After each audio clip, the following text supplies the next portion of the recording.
السلام علیکم، خوش آمدید ہمارے یوٹیوب چینل جگنو کہانیوں پر۔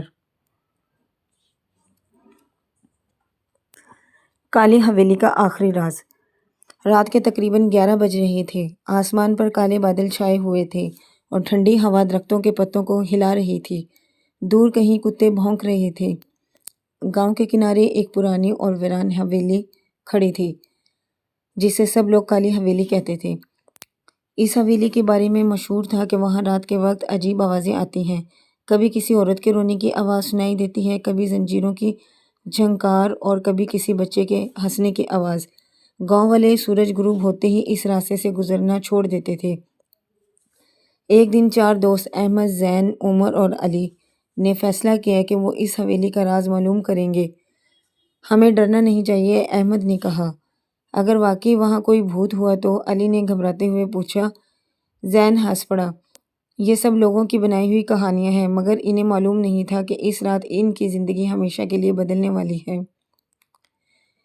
بارش شروع ہو چکی تھی جب وہ چاروں حویلی کے بڑے زنگ آلود دروازے کے سامنے پہنچے۔ دروازہ ہلکا سا دھکا دینے پر خود ہی چرچراتا ہوا کھل گیا۔ اندر ہر طرف اندھیرا تھا۔ دیواروں پر جالے لٹک رہے تھے اور فرش گرد سے بھرا ہوا تھا۔ اچانک اوپر والی منزل سے کسی چیز کے گرنے کی آواز آئی۔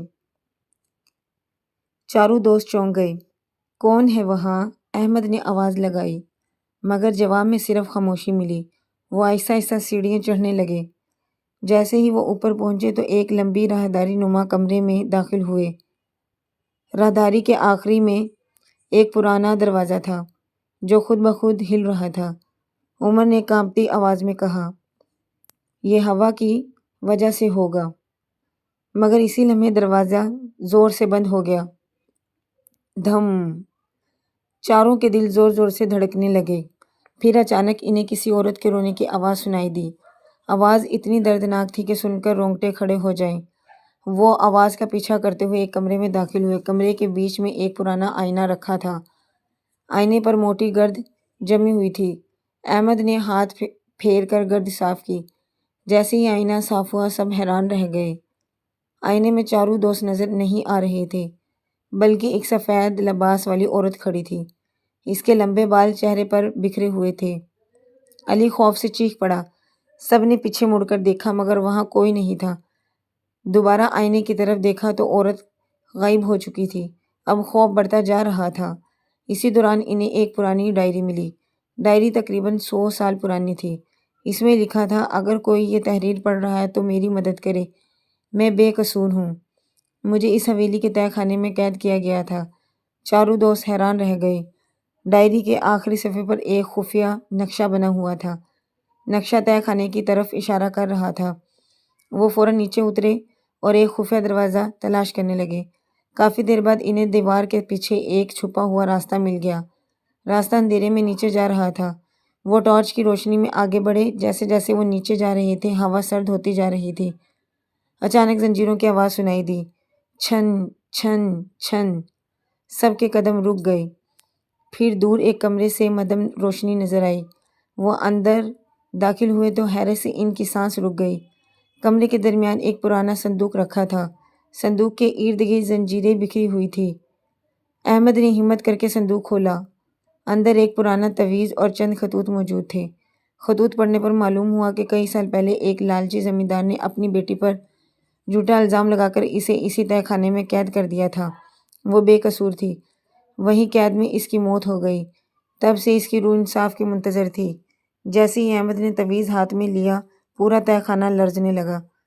دیواروں سے عجیب آوازیں آنے لگیں۔ ہوا تیز ہو گئی۔ اچانک سفید لباس والی وہی عورت ان کے سامنے ظاہر ہوئی۔ ان کے چہرے پر اب خوف نہیں بلکہ غم تھا۔ اس نے دھیمی آواز میں کہا، میرا سچ دنیا تک پہنچا دو۔ یہ کہہ کر وہ غائب ہو گئی۔ چاروں دوست تعویذ اور خطوط لے کر حویلی سے باہر نکل آئے۔ اگلے دن انہوں نے تمام خطوط گاؤں کے بزرگوں کو دکھائے۔ تحقیقات کے بعد حقیقت سامنے آ گئی۔ سب کو معلوم ہو گیا کہ وہ لڑکی بے قصور تھی۔ گاؤں والوں نے اس کی قبر کی مرمت کروائی اور اس کے لیے دعا کی۔ اسی رات کے بعد کالی حویلی سے آنے والی تمام پر اسرار آوازیں ہمیشہ کے لیے بند ہو گئیں۔ کسی نے پھر کبھی وہاں رونے یا زنجیروں کی آوازیں نہیں سنی۔ کہتے ہیں کہ اس لڑکی کی روح کو آخر کار سکون مل گیا تھا، اور کالی حویلی جو برسوں تک خوف کی علامت بنی رہی، ایک خاموش یادگار بن کر رہ گئی۔ پیارے دوستو، اگر آپ کو یہ کہانی پسند آئی ہے تو اچھے کمنٹس کریں اور اپنے رائے مجھے لازمی دیں۔ چینل کو سبسکرائب کریں، مزید ویڈیو کو شیئر کریں اور اپنا خیال رکھیں۔ اللہ حافظ۔